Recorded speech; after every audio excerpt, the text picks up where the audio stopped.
नमस्कार, मी डॉक्टर मंदार देशपांडे, इचलकरंजीतील Saphal fertility and medical care सेंटरमध्ये 15 वर्षापासून स्त्रीरोग व प्रसूतीशास्त्र तज्ज्ञ म्हणून कार्यरत आहे.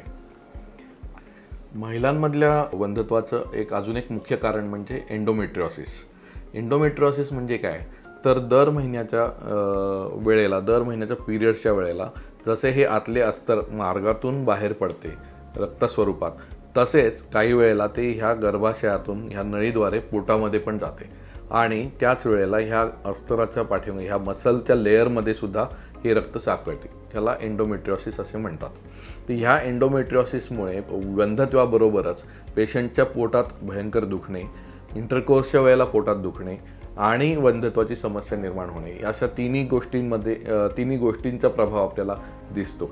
आणि एंडोमेट्रियोसिसची ट्रीटमेंट जर व्यवस्थित वेळेवरती नाही झाली तर त्याच्यामध्ये ह्या ट्यूब आणि ओव्हरीचं रिलेशन आणि गर्भाशयाबरोबरचं रिलेशन बिघडू शकतं आणि त्याच्यामुळं एंडोमेट्रियोसिसमुळे इन्फर्टिलिटी होते.